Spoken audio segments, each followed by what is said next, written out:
మావోయిస్టులతో చర్చలు జరిపేలా తెలంగాణలో ఇద్దరు నేతలు ఎందుకు చొరవ తీసుకుంటున్నారు? మావోయిస్టుల సమస్యను సామాజిక కోణంలో చూస్తానంటూ శాంతి కమిటీ ఇచ్చిన విన్నపాన్ని కేంద్రానికి పంపుతానంటూ సీఎం రేవంత్ రెడ్డి మాట్లాడితే బీఆర్ఎస్ నేత కేసీఆర్ మాత్రం ఆపరేషన్ కగార్ ఆపాలంటూ నినదించారు.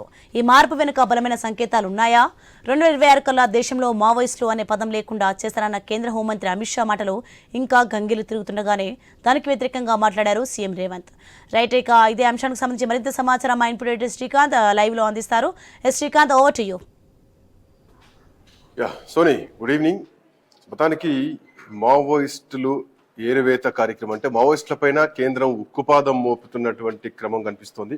2026 కల్లా భారతదేశంలో మావోయిస్ట్ లేకుండా నక్సలిజాన్ని మొత్తం కూడా అంతరించేస్తామంటూ కూడా ఇప్పటికే కేంద్ర ప్రభుత్వం ప్రకటించింది, అమిత్ షా ప్రకటించినటువంటి పరిస్థితి కనిపిస్తోంది.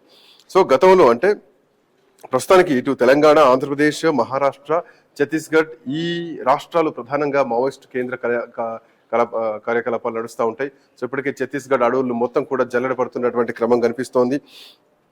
గతంలో కూడా ఆపరేషన్ సమాధాన్ కానీ లేదంటే మావోయిస్టు ప్రభావిత జిల్లాల్లో చాలా వేగవంతంగా మావోయిస్టులను ఏరివేసినటువంటి క్రమం మనం చూసాం.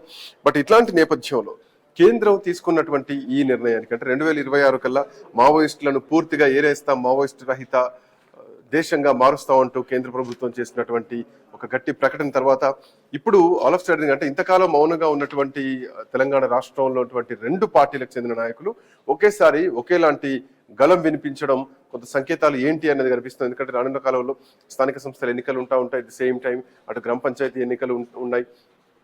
సో ఇటు జిహెచ్ఎంసీ ఎన్నికలు కూడా ఉన్నాయి. సార్, జిహెచ్ఎంసీకి పెద్దగా ఏం ఎఫెక్ట్ ఉండకపోయినా కానీ గ్రామీణ ప్రాంతాల్లో మాత్రం కొంత ఇట్లాంటి ఎఫెక్ట్ ఎక్కువగా ఉంటాయి. ఖమ్మం కానీ, వరంగల్ కానీ, భూపాలపల్లి అడవుల్లో ఉన్నటువంటి ప్రాంతాలు కానీ, ఇటు కరీంనగర్ లేదంటే ఆదిలాబాద్ ఏజెన్సీ ఏరియాల్లో కొంత ఈ ప్రభావం ఎక్కువగా ఉంటుంది. సో ఇట్లాంటి నేపథ్యంలో ఇద్దరు అంటే అటు గతంలో కూడా జానారెడ్డి మావోయిస్టులతో శాంతి చర్చలు జరిపినటువంటి అనుభవం ఉంది ప్రభుత్వంలో ఉన్నప్పుడు, కేంద్రంలో కాంగ్రెస్ పార్టీ కూడా ఉన్నప్పుడు. సో ఇప్పుడు రేవంత్ రెడ్డి జానారెడ్డితో కలిసినటువంటి క్రమం, కేంద్రానికి లేఖ రాస్తాం, సో ఆపరేషన్ కగార్ సంబంధించి కేంద్రానికి లేఖ రాస్తాం అన్నారు. ఇంకోవైపు నిన్న 25 ఏళ్ల రజతోత్సవ సభలో కేసీఆర్ చేసినటువంటి ప్రసంగం కూడా ఆపరేషన్ కగార్ ను నిలిపివేయాలంటూ కూడా అటు ఇప్పటికే కేసీఆర్ చేసినటువంటి వ్యాఖ్యలు మనం చూసాం. సో ఇట్లాంటి నేపథ్యంలో అంటే ఏం జరగబోతోంది, నెక్స్ట్ ఎట్లా ఉండబోతుంది అన్నది మాత్రం చూడాల్సినటువంటి అవసరం ఉంటుంది. ఇద్దరి వ్యాఖ్యల వెనక ఎట్లాంటి కారణం అంటే చాలా రోజుల నుంచి ఎన్కౌంటర్లు చూస్తూనే ఉన్నాం. 20, 30, 10ల సంఖ్యలో ఎన్కౌంటర్లు జరుగుతూ ఉన్నాయి. సో దీనికి సంబంధించి ఎవరు రెస్పాండ్ అవ్వలేదు. ఇప్పుడు రెస్పాండ్ అయినటువంటి క్రమాన్ని ఎట్లా చూడగలుగుతాం అనేది మాత్రం ఒక అంశం ప్రధానంగా చర్చనీయాంశంగా మారింది. అంటే మనతో పాటు కార్తిక్ గారు ప్రముఖ రాజకీయ విశ్లేషకులు, అట్లాగే మనం కోటేశ్వరరావు గారు కూడా జాయిన్ అయ్యారు. ముందుగా కార్తిక్ గారు, good afternoon. Very good afternoon అండి. కార్తిక్ గారు, సో రెండు పార్టీలు ఒకేసారి రెస్పాండ్ అయ్యాయి. అటు జానారెడ్డితో రేవంత్ రెడ్డి కలిసి కేంద్రానికి లేఖ రాస్తామని చేసినటువంటి ప్రకటన, ఇటు మాజీ ముఖ్యమంత్రి కేసీఆర్ నిన్న రజతోత్సవ సభలో కేంద్రానికి లేఖ రాస్తాం, ఆపరేషన్ కగార్ ని ఇమ్మీడియట్ గా నిలిపివేయాలంటూ కూడా చేసినటువంటి కామెంట్. సో ఎట్లా చూడొచ్చు ఈ రెండు కామెంట్స్ వెనకాల కారణాలను ఎట్లా చూడొచ్చు? ఇన్ని రోజుల నుంచి ఎవరు సైలెంట్ గా ఉన్నారు, సో ఇప్పుడు రెస్పాండ్ అవుతున్నటువంటి క్రమాన్ని ఎట్లా చూడొచ్చు కార్తిక్ గారు? ఖచ్చితంగా కేసీఆర్ గారి స్టేట్మెంట్ కొంత లేట్ అయినప్పటికి కూడా మనం స్వాగతించాలి. కాంగ్రెస్ ప్రభుత్వం ఇక్కడ తెలంగాణలో కాంగ్రెస్ పార్టీ చేస్తున్నటువంటి ప్రయత్నాన్ని కూడా మనం స్వాగతించి తీరాలి. ఇప్పటికే లేట్ అయింది. ఇప్పటికే చాలా మంది మావోయిస్టుల ప్రాణాలు పోయాయి, గిరిజనుల ప్రాణాలు పోయాయి అనుకుంటున్న సమయంలో ఖచ్చితంగా ఈ రెండు పార్టీల స్పందన ఖచ్చితంగా ఆహ్వానించదగ్గ పరిణామం. కేంద్రం కూడా మొండికి పోకుండా మావోయిస్టులు చర్చకు సిద్ధమంటున్నారు కాబట్టి ఖచ్చితంగా చర్చించారు వాళ్ళతో. ఎందుకంటే ఎంత అవునన్నా కాదన్నా వాళ్ళు మన దేశ పౌరులు. ఒక తప్పుడు మార్గంలో ఏమన్నా ఉన్నారేమో తప్ప వాళ్ళ ఉద్దేశాలు మంచివే. ఇప్పుడు ఏ సమస్యనైనా మనం పునాది నుంచి ఆలోచించాలండి. ఇలా మావోయిజం ఎందుకు పుడుతుంది? వాళ్ళు చనిపోతామని తెలిసి తుపాయి పట్టుకుంటున్నారు. వాళ్ళేమీ వేరే దేశస్తులు కాదు, మన దేశ ప్రజల మీద యుద్ధాన్ని ప్రకటించే ఉగ్రవాదులు కాదు. వాళ్ళు ఇక్కడ ఉన్నటువంటి సమాజంలో పేదరికం మీద, నిరుద్యోగం మీద, అసమానతల మీద, ఈ అసమానతలు పోవాలంటే ఒక సిద్ధాంతం రావాలి, ఒక విప్లవం రావాలని చెప్పి పోరాడేటువంటి వ్యక్తులు వాళ్ళు. ఓ రకంగా చెప్పాలంటే మన తెలంగాణ తెలుగు గడ్డకు కూడా మావోయిస్టులతో చాలా అవినాభావ సంబంధం ఉంది. మనం కరీంనగర్ జయత్రి యాత్ర చూసాం, శ్రీకాకుళం ఉన్నటువంటి ఒక తిరుగుబాటు విప్లవాన్ని చూసాం. పశ్చిమ నుంచి తెలంగాణ సాయుధ పోరాటం అంతా ఎర్ర జెండా పట్టుకొని సాయుధ పీడిత కార్మికులు ఏకమై చేసి నడిపిన ఉద్యమాన్ని మనం చూసాం. తుపాకులు పట్టుకుని నడిచేదా తెలంగాణ ఉద్యమాన్ని? ఆ తెలంగాణ గడ్డ మీదే మనం ఉన్నాం కదా. ఇలా ఉద్యమం లేకపోయి ఉంటే ఇలా ఆ రోజు తుపాకీ కనుక పట్టుకోకపోయి ఉంటే నైజాంని భారత ప్రభుత్వం ఆ రోజు పాల్గొరు ఉండేదా? ఖచ్చితంగా మనం సాయుధ పోరాటాన్ని మనం ఇక్కడ ఒప్పుకొని తీరాలి. బట్ ఇక్కడ పాయింట్ ఏంటంటే మావోయిస్టులుగా చెప్పబడుతున్న వాళ్ళు కార్తిక్ గారు ఎన్నికల్లో గెలవడానికి మావోయిస్టులను పావుగా వాడుకోవాలని చూస్తున్నారంటూ ఇప్పటికే బీజేపీ యొక్క కామెంట్ చేస్తోంది. సో రానున్న కాలంలో స్థానిక సంస్థల ఎన్నికలు ఉన్నాయి, గ్రామ పంచాయతీ ఎన్నికలు ఉన్నాయి. అఫ్ కోర్స్ ఇంకొక 3 ఏళ్ల కాలం పోతే అఫ్ కోర్స్ మళ్ళీ ఎన్నికల వాతావరణం కూడా వచ్చేస్తూ ఉంటది. ఆపరేషన్ కగార్ 2026 కల్లా పూర్తి చేస్తాం, దేశవ్యాప్తంగా నక్సల్స్ లేకుండా చేస్తామని మాట్లాడుతున్నటువంటి క్రమం కేంద్రం కనిపిస్తోంది. సో ఇది కేంద్రానికి అంటే కేంద్రం ఇరుకును పెట్టడానికి రాష్ట్ర ప్రభుత్వాలు కానీ లేదంటే అఫ్ కోర్స్ ప్రతిపక్షం కానీ మావోయిస్టులను వాడుకుంటుందో పావులుగా అన్నటువంటి ప్రశ్న కూడా ఇక్కడ కనిపిస్తుంది. అఫ్ కోర్స్ బీజేపీ అడుగుతోంది కూడా. రాజకీయ పార్టీలకి రాజకీయ స్పర్ధలే ఉంటాయన్న. రాజకీయ పార్టీలు ఏ స్టెప్ తీసుకున్నా వాళ్ళ వెనక రాజకీయ స్టెప్ లో ఉంటాయి. ఇదే కేసీఆర్ మావోయిస్టులతో ముఖ్యమంత్రి ఉన్నప్పుడు ఎన్నాళ్ళు కలిశాడు అంటే ఏం చెప్పొచ్చు? ఇది మావోయిస్టు కాంగ్రెస్ ఎప్పుడు చంపలేదా అంటే ఏం చెప్పొచ్చు? రాజశేఖర రెడ్డి గారు ఉమ్మడి రాష్ట్ర ముఖ్యమంత్రి ఉన్నప్పుడు చర్చలుగా పిలిచి వాళ్ళ బలహీనతలు ఎన్నుకుని వాళ్ళ మీద ఎన్నుకౌంటర్ చేశాడు. అదే కాంగ్రెస్ పార్టీ చేసింది. సో ఏది ఏమైనా వాళ్ళ రాజకీయ అవసరాలకు అనుగుణంగా మావోయిస్టుల మీద వాళ్ళ స్పందనలు ఉంటాయి. కానీ నేనేమంటానంటే ఖచ్చితంగా వాళ్ళతో చర్చించాలి. మావోయిస్టులు కూడా ఖచ్చితంగా ఆలోచించారు. పరిస్థితులు మారిపోయినాయి. తుపాకీ పట్టుకుంటే రాజ్యాధికారం వచ్చే రోజులు కావు. మావోనే చాలా క్లియర్ గా చెప్తాడు, ప్రజా చైతన్యాన్ని బట్టి నీ పోరాట రూపం ఉండాలి అంటాడు. ఇలా ప్రజా చైతన్యం అనేటువంటిది తుపాకీ పట్టుకొని పోరాటం చేయడానికి వ్యతిరేకంగా ఉంది. ఇలా తుపాకీలతో కాదు, పిడికలు బిగించేదైనా ప్రజాశక్తులను పోరాటం చేయాలి తప్ప అడవుల్లో ఉండి మీరు నలుగురు, మీరు 5గురు, మీ 10 మందో, మీ 20 మందో పోరాటం చేస్తే వచ్చేది ఏమీ లేదు. కాబట్టి దయచేసి మీరు ప్రజా క్షేత్రంలోకి రావాల్సిందే, ప్రజాస్వామ్యంలోకి రావాల్సిందే. ప్రజాస్వామ్యంలో మీరు ఉద్యమాలు చేయాల్సింది, ప్రజాస్వామ్య పద్ధతిలోనే ఉద్యమాలు చేయాలి.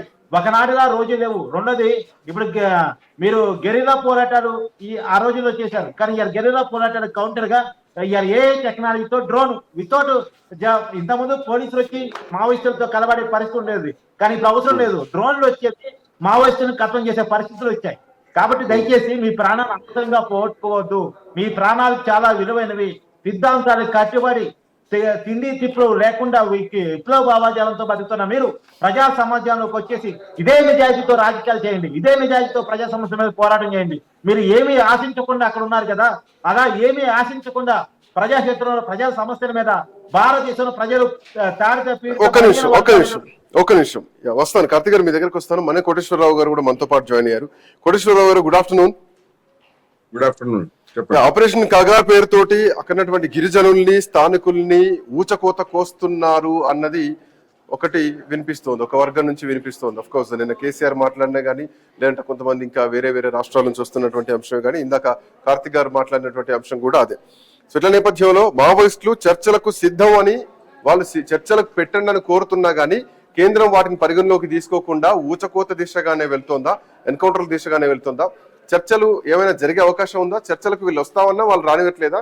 ఏం జరుగుతుందో ఎట్లా చూడాలి ఇప్పుడు ఈ ఆపరేషన్ కగార్ తో పాటు 2 పార్టీలు చేస్తున్నటువంటి లేఖల సారాంశాన్ని?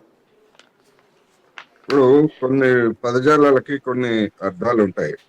ఊచకోత అనేటువంటిది చాలా పెద్ద పదం. అది మావోయిస్టులు కేంద్రీకరించినటువంటి ప్రాంతాల మీద భద్రతా దళాలు దాడులు చేస్తున్న మాట నిజం.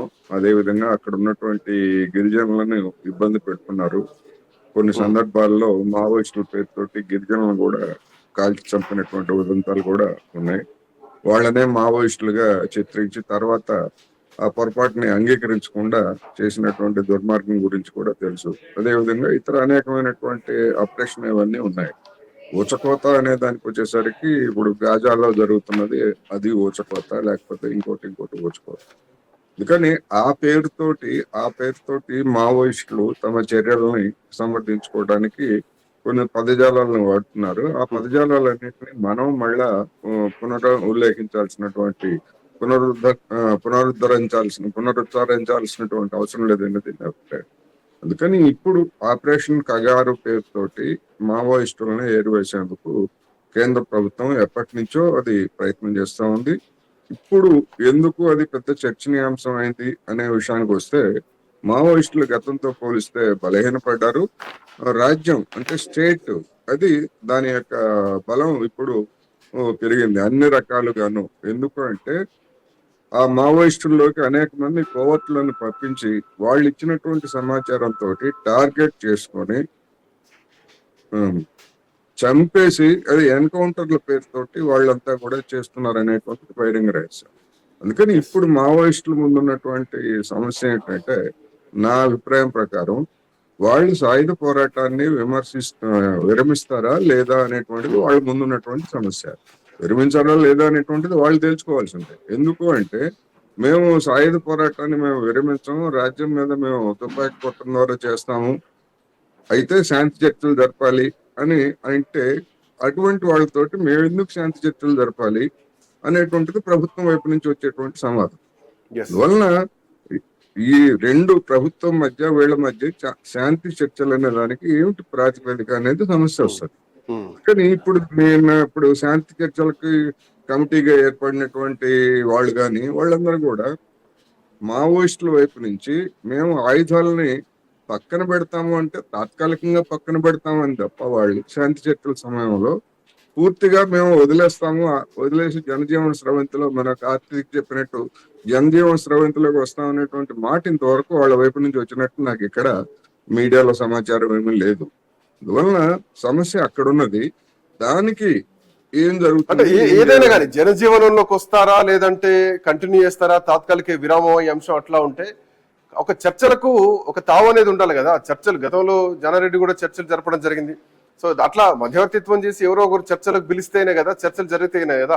సో ఏం జరగాలి, ఏం చేస్తారు, తాత్కాలికమా లేదంటే పర్మనెంట్ గా ఆయుధాలను వదిలేయడమా, ప్రజాజీవనంలో కలవడా, జనజీవనంలో కలవడా, ఇవన్నీ కూడా ఒక చర్చ జరిగితేనే కదా వచ్చేది. అంటే ప్రాతిపదిక ఉండాలి కదా. మధ్యవర్తులైనా జానారెడ్డి గారైనా చంద్రకుమార్ గారైనా హరగోపాల్ గారైనా ఒక ప్రాతిపదిక ఉండాలి కదా. చర్చలు అంటే ఏమిటి ప్రాతిపదిక? ఇప్పుడు ఆయుధాలను పక్కన పెడేసి లేకపోతే ఇంకోటి చేస్తే వాళ్ళ మీద ఉన్నటువంటి కేసులు, వాళ్ళ మీద ఉన్నటువంటి రివార్డులు వాటన్నిటిని ఎత్తేస్తారా లేదా? ఇది ఒక ప్రాసెస్.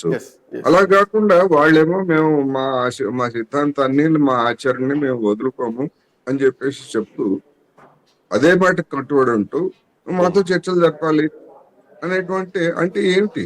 దానికి ఒక మీనింగ్ ఉండాలి కదా. ఎవరైనా మధ్యవర్తిగా ఉన్నటువంటి వాళ్ళు కూడా ఏమని అడుగుతారు రాష్ట్ర ప్రభుత్వాన్ని కానీ కేంద్ర ప్రభుత్వాన్ని కానీ అనేది ప్రశ్నే. అందుకని ఆ నిర్దిష్టత ఏమిటి అనేది సమస్య. బట్ ఓకే, అంటే ఇది చర్చ ఉంది. సో ఏంటి, ఏ ప్రాతిపదికన చర్చలు జరగాలి అన్నది అంటే ప్రభుత్వం ఒకటి చెప్తోంది, మావోయిస్టులు ఒకటి చెప్తున్నారు, ఇక్కడ వరకు ఓకే. బట్ ఈ గడిచిన 24 గంటల్లో ఇటు రేవంత్ రెడ్డి జానారెడ్డిని కలవడం, కేంద్రానికి లేఖ రాస్తామని చెప్పడం, ఎట్ సేమ్ టైం అటు మాజీ ముఖ్యమంత్రి కేసీఆర్ రజతోత్సవ సభలో ఆపరేషన్ కగార్ ఇమీడియట్ గా ఆపాలి, కేంద్రంతో మాట్లాడతాం, లేఖ రాస్తామని చెప్పినటువంటి క్రమం. సో ఇద్దరి అంటే గోల్ ఒకటే, ఇద్దరి నిర్ణయం ఒకటే, రెండు వేరు వేరు పార్టీలుగా ఉన్నారు. సో దీని ఉద్దేశం ఎట్లా చూడాలి? కేవలం ఎన్నికల్లో గెలవడానికి సింపతి కోసం మాత్రమే కేసీఆర్ ఇట్లా మాట్లాడుతున్నారంటూ ఇప్పటికే బీజేపీ ఎంపీ చేసినటువంటి కామెంట్స్. సో అటు గ్రామ పంచాయతీ ఎన్నికలు ఉన్నాయి, గ్రామాల్లోకి వెళ్లాల్సినటువంటి అవసరం ఉంది. సో కాంగ్రెస్ పార్టీ అధికారంలో ఉంది కాబట్టి మావోయిస్టుల నుంచి ఏమైనా అంటే ప్రాబ్లమ్స్ ఏమైనా వస్తాయా? సో అట్లాంటి విపత్కర పరిస్థితులు ఏమైనా ఉంటాయా? ఆ ఉద్దేశంతోనే రేవంత్ రెడ్డి ఈ రోజు ఈ నిర్ణయం తీసుకున్నారా? సో ఈ అంశం నేను చర్చించవచ్చా ఇలా ఈ లైన్ లో? మావోయిస్టులు ఏదో ఇప్పటికిప్పుడు వచ్చి గ్రామాల్లో తిష్ట వేసి ఎన్నికల్ని అడ్డుకుంటారు అని బీజేపీ కనుక చెప్పేట్లయితే అది బీజేపీ జనాన్ని తప్పుదారి పట్టించేటువంటి. మావోయిస్టులు ఎప్పటి నుంచో ఉన్నారు, మావోయిస్టులు లేదా ఇతర సాయుధ బృందాలు ఎప్పటి నుంచో ఉన్నాయి. ఎన్నికలను బహిష్కరించండి అని అనేక సందర్భాల్లో వాళ్ళు చెప్పారు. అన్ని చెప్పిన తర్వాత కూడా మావోయిస్టు ప్రభావితమైనటువంటి ప్రాంతాల్లో కూడా భారీగా ఓటింగ్ జరిగినటువంటి ఉదంతాలు ఇవన్నీ కూడా మనం చూస్తున్నాం. అందుకని ఇప్పుడు ఓట్ల కోసమో లేకపోతే ఇంకో దానికోసమో కేసీఆర్ ఆ విధంగా చేశారని అనుకోవాల్సినటువంటి అవసరం లేదు. ఎందుకంటే ఇప్పుడు చర్చగా ఉంది కనుక ఒక రాజకీయ పార్టీగా తన వైఖరిని చెప్పింది. అదేమి చర్చలు జరపాలని కోరటం తప్పేం కాదే. అదేమన్నా దేశద్రోహమా లేకపోతే ఇంకేమన్నా? అలా అనుకున్నట్లయితే నక్సలైట్లే దేశభక్తులు అని చెప్పేసి మన దివంగత ఎన్టీ రామారావు గారు పిలుపునిచ్చారు కదా గతంలో. ఇవన్నీ అనేకం ఉన్నాయి. అందుకని బీజేపీ చెప్పినట్టుగా మనం నడవాలి, లేదా బీజేపీ చెప్పింది తందాన అనక్కర్లేదు. బీజేపీ వైఖరి బీజేపీది, వాళ్ళని చెప్పుకోమనండి. కానీ ఎన్నికలకి ఓట్లకి దానికి సంబంధం లేదు. ఎందుకంటే అనేక సందర్భాల్లో మావోయిస్టులు అటువంటి పిలిపిచ్చి ఫెయిల్ అయ్యారు. మావోయిస్టులను పట్టించుకున్నటువంటి దాఖలాలు లేవు. వాళ్ళు గట్టి పట్టున్నటువంటి ప్రాంతాలుగా చెప్పినటువంటి చోట్ల కూడా గిరిజనులు కూడా ఓటింగ్కి వచ్చి ఏదో ఒక పార్టీకి, వాళ్ళు నచ్చినటువంటి పార్టీకి ఏ పార్టీకి వేసుకుంటారంటే అది వేరే అంశం. అందుకని అటువంటిది ఉన్నప్పుడు దీనికి దానికి లింక్ పెట్టాల్సిన అవసరం లేదు. ఒకటి రైట్. ఒక రాజకీయ పార్టీకి ఒక అభిప్రాయం చెప్పాడు అంతే, దాన్ని అంతవరకే తీసుకో. నీకు నచ్చితే సమర్థించు, లేకపోతే ఇట్లాంటి విమర్శలే చెయ్యి, ఓకే. రెండవది రాష్ట్ర ప్రభుత్వాన్ని కూడా ముఖ్యమంత్రిని కలిశారు శాంతి కమిటీ పేరుతో ఉన్నటువంటి వాళ్ళు. ఇప్పుడు నిర్వహిస్తున్నటువంటిది కేంద్ర ప్రభుత్వము. ఏది కగారు ఆపరేషన్స్, కర్రెగుట్టలు కావచ్చు, లేకపోతే మొత్తం కగారు ఆపరేషన్ అనేటువంటిది. అందుకని రాష్ట్ర ప్రభుత్వం శాంతి చర్చలు కలిసిన తర్వాత ఏ ముఖ్యమంత్రి అయినా కానీ లోనో అని చెప్పేసి ఏ ముఖ్యమంత్రి చెప్పడు. ఒక నిమిషం. బాధ్యత కేంద్రాన్ని కనుక కేంద్రానికి రాస్తామని చెప్తారు. కావాలంటే జగన్నారెడ్డిని ఇట్లాంటి వాళ్ళని మేము పంపిస్తామని చెప్తారు. గతంలో చూసాం కదా, వైఎస్ రాజశేఖర రెడ్డి హయాంలో కూడా చర్చలు జరిగాయి.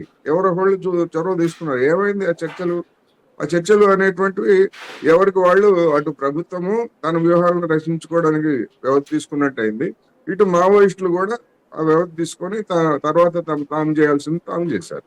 అందుకని చర్చలు అనేటువంటిది, అందుకనే ఆ చర్చల వైఫల్యం అనేటువంటివి ఎందుకు జరిగాయి అనేటువంటిది ఇప్పుడు ఉన్నటువంటి శాంతి కమిటీ కానీ మావోయిస్టులు కానీ వీళ్ళందరూ కూడా ఆలోచించుకోవాలి. శాంతి జరగాల్సిందే, కాల్పులు ఆగాల్సిందని ఎవరు కూడా కాల్పులు జరగాలి, చంపాలి అని ఎవరు కోరుకోరు. ప్రాతిపదిక ఏంటంటే సమస్య. One second, welcome back. ఒకసారి కార్తీక్ గారు, చర్చలు జరగాలి, శాంతి చర్చలు జరగాలి, కాల్పులు ఆగాలి. సో పచ్చటి అడవుల్లో నెత్తురు పారొద్దు అన్నదే ప్రధానమైనటువంటి సిద్ధాంతం. అది మావోయిస్టులు ఈరోజు ప్రాణాలు కోల్పోతున్నారు అర్థమవుతోంది, బట్ మావోయిస్టులు కూడా ఎక్కడ తగ్గడం లేదు. అండ్ చర్చలకు వాళ్ళు వస్తామంటే వీళ్ళు తీసుకోలేనటువంటి పరిస్థితుల డిమాండ్స్ కుదరడం లేదా, సో ఒక ఏకాభిప్రాయానికి రాలేకపోతున్నారా అన్న అంశం ఒకటి అయితే గనక, నక్సలైట్ల సిద్ధాంతమే మా సిద్ధాంతం, సపరేట్ నక్సలైట్లు ఎక్కడిది అని చెప్పేసి గతంలో కేసీఆర్ ఉద్యమ సమయంలో అన్నారు, తెలంగాణ రాష్ట్రం వచ్చినాక అన్నారు.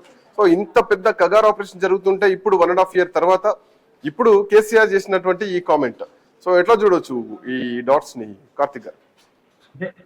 ఖచ్చితంగా అన్న, కేసీఆర్ రాజకీయ స్వార్థంతో ఇప్పుడు బీజేపీ చేస్తున్న దాన్ని బీసీలో ఎస్సీలో కొంత తనకు అనుకూలంగా సింపతిగా మార్చుకోవడానికే మాట్లాడి ఉండొచ్చు కాక, కానీ ఏదేమైనా ఆ కామెంట్ మంచిదే. దానికి రాజకీయ స్వార్థంతో మాట్లాడినప్పటికీ కూడా, లేటుగా మాట్లాడినప్పటికీ కూడా ఆ పాయింట్ మంచిదే. ఎందుకంటే నేను మళ్ళా చెప్తున్నాను, మావోయిస్టులని శాంతి భద్రత సమస్యగా చూడాల్సిన అవసరం లేదు, అది సామాజిక ఆర్థిక సమస్యగా చూడాలని మొదటి నుంచి మనం అందరం చెప్పుకుంటూ వస్తుంది.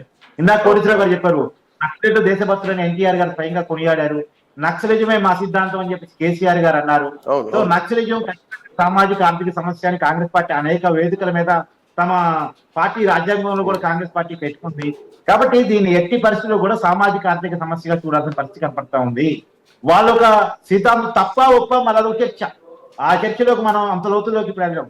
కాకపోతే ఏంటంటే ఇరువైపు నుంచి ఉండండి. ఇందాక కోటేశ్వరరావు గారు ఒక వ్యాలిడ్ పాయింట్, మావోయిస్టులు కూడా ఏంటి చర్చలకి ప్రతిపాదన ఏంటి అంటే, మేము ఇక లొంగిపోతాం, ఇక జనజీవన శ్రమంతో కలుస్తాం, ఇక ప్రజాక్షేత్రంలో ఉంటాం, తుపాకులు వదిలేస్తాం అనే ప్రపోజల్ కనుక ప్రభుత్వం ముందు పెట్టగలిగితే ప్రభుత్వానికి కూడా వాళ్ళతో చర్చించడం చాలా ఈజీ అవుతుంది.